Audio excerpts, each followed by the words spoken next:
आपके पास रोजगार नहीं है तो सरकार से रोजगार की मांग करिए, न कि अनाज की मांग करिए और न कि बेरोजगारी भत्ता की मांग करिए। अमीर अगर इन सब जो शिक्षित व्यक्ति है जो अपना व्यवस्था कर सकते हैं भोजन का, उन्हें कम से कम इन सब चीजों का लाभ छोड़ना चाहिए। और क्योंकि उसे गरीबों तक और अच्छा, युवा भी तो तैयार नहीं है इन सब चीजों के लिए। जो भी राजनेता है, राजा का बच्चा राजा बनता है, कहने का मतलब जो नेता है उन्हीं का बेटा सुना। सरकारी जॉब खोजते तो देखिएगा 60 वर्ष के बाद आपको रिटायरमेंट कर दिया जाता है। तो सोचने वाली बात है, ये पॉलिटिशियन जो बूढ़े बूढ़े लोग होते हैं, आखिर क्या इनके दिमाग में क्या एक चीज नहीं चलती है कि ये भी रिटायर हो सकते हैं? तो कि मैंने गरीबी मिटाया, मैं कहता हूं अगर गरीबी आपने मिटाया होगा तो फिर पीडीएस के थ्रू जो 80 करोड़ लोग लाभ लेते हैं वो कहां से लेते हैं? अनाज जो देने की पद्धति है पीडीएस के थ्रू, ये गरीब के लिए है। पर आपको एक चीज मालूम होगा, इस सिस्टम में आधे से अधिक लोग ऐसे लोग जुड़े हुए हैं जिनको इन सिस्टम की कोई जरूरत नहीं है। पेट में भोजन नहीं होगा तो आप अपने सरकार के बारे में, देश के विकास के बारे में कैसे विचार रखेंगे? हमला होता है भारत में तो मैं कहता हूं सारा कृषि व्यवस्था ठप हो जाएगी। हो सकता है भविष्य में ऐसी ना हो कि भूखमरी हो जाए। कहीं ना कहीं इस चीज से गरीबों का हक मारा जाता है, क्योंकि आखिर शिक्षित भारत में अगर इस आगे नहीं आएंगे खुल के तो आखिर गरीब का भला कैसे होगा? अनाज को जाना चाहिए गरीब के दरवाजे पे तो वो पहुंच जाती है अमीर के दरवाजे पे, क्योंकि इसके बहुत सारे ऐसे लाभार्थी हैं जिनको जरूरत नहीं है फिर भी वो अपने सरकार से अनाज लेते हैं। और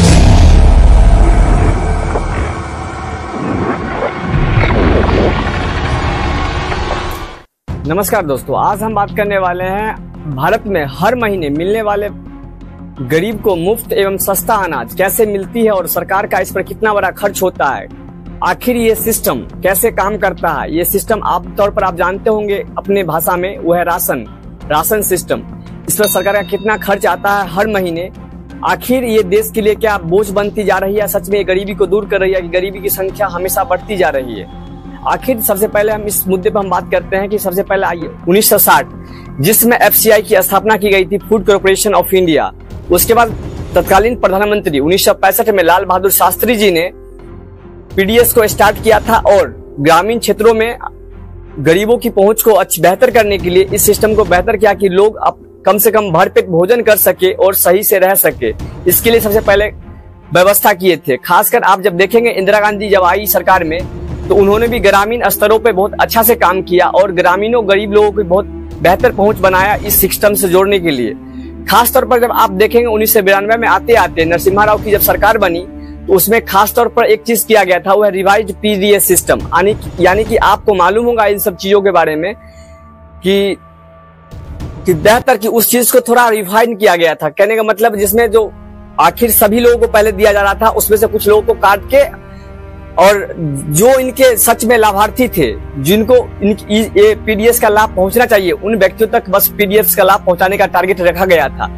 जैसे कि आपको मालूम होगा आने वाले समय में कि इंद्र गुजराल जी की सरकार बनी थी, उसके बाद आपको एपीएल बीपीएल आप नाम सुने होंगे। यह है बिलो ऑफ पॉवर्टी लाइन, जो बीपीएल जो गरीबी रेखा से नीचे है, एक है जो गरीबी रेखा से ऊपर है। कहने का मतलब कि आप भारत में आज तक गरीबी की कोई परिभाषा नहीं दी गई है, जिस वजह से नेता लोग हमेशा आपको मैनिपुलेट करते हैं और हमेशा ये चीज बताते हैं कि मैं गरीबी दूर करूंगा। ये चीज आपको मालूम होगा, एक बार आप सवाल कर लीजिएगा कि गरीबी किसे कहते हैं, तो आपको वो सवाल करेंगे आपसे कि गरीबी का तो परिभाषा ही नहीं दिया गया, तो मैं कैसे मानूं कि गरीबी क्या है। तो आज तक देखेंगे आजादी के 78 साल बाद भी कि देश में गरीबी को क्यों नहीं मिटाई गई है। भारत में आज भी पीडीएस में लाभ लेने वाले लोग की संख्या जो है आपको मालूम होगा 80 करोड़ से अधिक है, जिनमें सरकार का हर एक साल का बजट का लगभग 2.5 लाख करोड़ से अधिक रुपए खर्च होते हैं इन सब चीजों पे।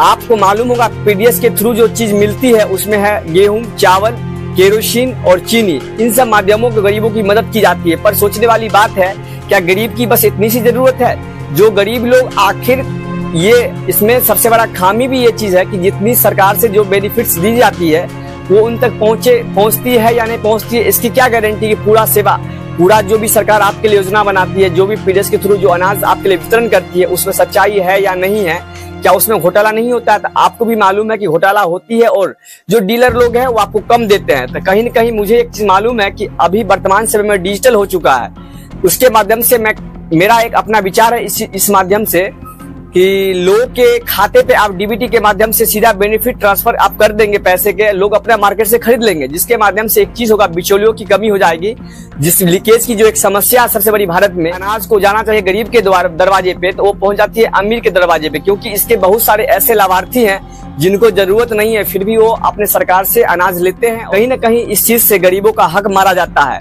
क्योंकि आखिर शिक्षित भारत में अगर इस आगे नहीं आएंगे खुल के तो आखिर गरीब का भला कैसे होगा। क्योंकि गांधी जी ऐसा बोले हैं हमेशा कि हर एक व्यक्ति को जिम्मेवार होना चाहिए, वरना ये राज्य को मैं जैसे बनाने का सोच रहा हूँ वैसा नहीं बनेगा। क्योंकि भारत का संविधान जैसा राज्य बनाने की आदर्श रखता है, आखिर यथार्थ आप तक देखेंगे अभी तक कि 80 करोड़ से अधिक लोग अगर नेशनल फूड सिक्योरिटी एक्ट के थ्रू, मतलब भारतीय खाद्य सुरक्षा कानून के तहत अगर अनाज लेके 5 किलो खाते हैं, कहने का मतलब मुफ्त का अनाज लेते हैं, तो कहीं न कहीं हमें एक नैतिक जवाबदेही बनती है इन सब विषयों पे कि आखिर हम उतना सक्षम हैं जो ले सकते हैं। ये अनाज जो देने की पद्धति है थ्रू, ये गरीब के लिए है।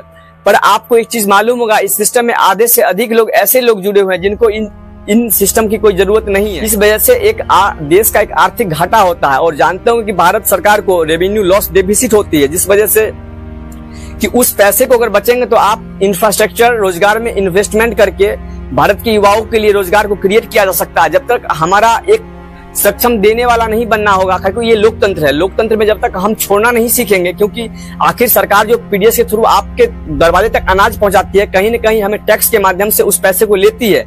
इसका असर आपको एक चीज ये भी देखने को मिलेगा कि जैसे सरकार पीडीएस के थ्रू गेहूं चावल बांटती है तो किसान में एक मेंटेलिटी बन जाती है कि हमें गेहूं चावल ही उपजाना है, क्योंकि एमएसपी पे सरकार इन सब चीजों को खरीद लेती है अच्छे रेटों पे, जिस वजह से दाल तिलहन इन सब की खेती बहुत कम होती है भारत में। कहीं न कहीं कृषि पैटर्न को हमें हानि हो जाएगी। बायोलॉजिकल हमला होता है भारत में तो मैं कहता हूँ सारा कृषि व्यवस्था ठप हो जाएगी। हो सकता है भविष्य में ऐसी ना हो कि भूखमरी हो जाए। कृषि पैटर्न अगर विविधताओं में बटा रहेगा तो मैं मानता हूँ किसी चीज पे अगर हमला किया गया है तो सब कृषि नष्ट नहीं हो जाएगा। आखिर हमें इस चीज को आगे बढ़ना होगा, इस चीज के बारे में जागरूक करना होगा लोगों को कि प्लीज ये भारत लोकतंत्र है, ये आपका देश है और आपसे ही देश है, आप ही की ही सरकार है। कहने का मतलब we the people of India, कहने का मतलब हम भारत के लोग भारत को, कहने का मतलब कैसे कि संप्रभु पहले जनता है, हम भारत के लोग पहले आगे हैं। कहने का मतलब कि सरकार जो आपको हमेशा कुछ लोभाना एक वादा कर लेती है कि मैंने गरीबी मिटाया, मैं कहता हूं अगर गरीबी आपने मिटाया होगा तो फिर पीडीएस के थ्रू जो 80 करोड़ लोग लाभ लेते हैं वो कहां से लेते हैं? सरकार से लेते हैं। तो ये आपके पास डाटा है कि ये जो गरीबी रेखा से नीचे हैं ये लोग, कि आप एक चीज सोच के देखिएगा कि पेट में भोजन नहीं होगा तो आप अपने सरकार के बारे में, देश के विकास के बारे में कैसे विचार रखेंगे? कहीं ये चीज हमें मालूम होना चाहिए कि कोई भी सरकार अगर आपके बारे में कुछ बोलती है, आपको कुछ देने का विचार रखती है तो एक चीज मानना होगा कि टैक्स के माध्यम से वो रुपए वसूल भी लेती है। तो एक चीज देखेंगे कि पीडीएस का कहीं ना कहीं लाभ भी हुआ है, वो चीज आपको मालूम होगा। लॉकडाउन के कोरोना के टाइम में जब लॉकडाउन लगा था तो मैं मानता हूं कि सामाजिक अस्थिरता न फैले तो सरकार ने मुफ्त अनाज देना स्टार्ट किया 10 किलो। पर ये बात सही थी, उस समय के लिए सही थी। पर बात है ये कि इसको आप निरंतर आप चलाएंगे तो बहुत सारे समाज में ऐसे भी लोग हैं जिनको काम करने की प्रवृत्ति नहीं है, वो हमेशा बैठ के खाने की उम्मीद में बैठे रहते हैं। तो कहीं ना कहीं हमारा देश जो है आलसी हो जाएगा, ये आलस्य संस्कृति का विकास होगा। ये आप बताइए भारत को विश्व में कैसे सुपर पावर बनाने की दिशा में काम करेंगे? और सोचने वाली दोस्तों ये भी है कि आखिर हमें मुफ्त का क्यों चाहिए? क्योंकि हमें मुफ्त का नहीं चाहिए, हमें रोजगार चाहिए। आखिर भारत के सारा युवा, हर एक लोग ये चीज सोचेंगे कि हमें रोजगार चाहिए, सरकार हमें रोजगार देगी, हम अपना अनाज, अपना खाना भोजन अपना से खरीद लेंगे। क्योंकि आप जब तक राजनीति में पार्टिसिपेट नहीं करेंगे, आप जब तक खुल के विचार नहीं रखेंगे सरकार के सामने, तो सरकार आपको हमेशा वादों से भ्रमित करेगी। मैं कहता हूं जो मोदी जी आज तक डिजिटल भारत की बात किए हैं, तो मैं चाहता हूं कि उनको ऐसी क्या अनपढ़ी जो बिहार में इलेक्शन के लिए हमेशा आपको आना पड़ता है, आपको रैली करनी पड़ती है। मैं कहता हूँ आज भी तो आप लाइव जुड़ सकते हैं दिल्ली से। तो कहीं ना कहीं आपको डिजिटल का सपना दिखाया जा रहा है और आपको हमेशा बेवकूफ बना के रखा जाता है। तो एक बार सोचने वाली बात है कि जब भी आप सरकारी जॉब खोजते हैं तो देखिएगा 60 वर्ष के बाद आपको रिटायरमेंट कर दिया जाता है। तो फिर सोचने वाली बात है, ये पॉलिटिशियन जो बूढ़े बूढ़े लोग होते हैं, आखिर क्या इनके दिमाग में क्या एक चीज नहीं चलती है कि ये भी रिटायर हो सकते हैं? तो युवा भी तो तैयार नहीं है इन सब चीजों के लिए। जो भी राजनेता है, राजा का बच्चा राजा बनता है, कहने का मतलब जो नेता है उन्हीं का बेटा चुनाव लड़ सकता है। कि बोलने वाला संविधान तो ये चीज कहता है कि भारत लोकतंत्र है। आपको भी मालूम है यहाँ एक लोकतंत्र नहीं, एक वर्ग तंत्र है, क्योंकि हम लोग जानकार नहीं है, जागरूक नहीं है। जब तक आप अवेयर नहीं होंगे इन सब चीजों के बारे में तो सरकार से कैसे सवाल करेंगे।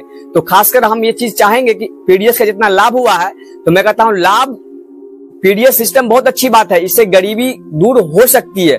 पर अमीर अगर इन सब जो शिक्षित व्यक्ति है जो अपना व्यवस्था कर सकते हैं भोजन का, उन्हें कम से कम इन सब चीजों का लाभ छोड़ना चाहिए। और क्योंकि उससे गरीबों तक और अच्छा बेहतर पहुंच होगा, जिससे भारत विश्व में एक अच्छा अपना ग्रोथ बना पाएगा। कि ऐसे नहीं हो पाएगा, क्योंकि हम लोग जब तक नहीं चलेंगे ऐसे विचार लेके, तो कैसे हम भारत को विश्व गुरु बनाएंगे। क्योंकि हम बात फिर यही बोलेंगे कि भारत एक लोकतंत्र है। खासकर हमें सोचना यह है कि आप सरकार से अनाज नहीं, रोजगार मांगिए। रोजगार मांगेंगे तभी भारत विकास करेगा, क्योंकि भारत के पास जो 65% आबादी है वो कार्यशील जनसंख्या है। उसके बाद हम जो भी मानिए कि इनके पास अगर रोजगार होगा तो उचित है, देश में कमाएंगे तो देश के संसाधन में वृद्धि होगी। ह्यूमन रिसोर्स इनके पास काफी अधिक है।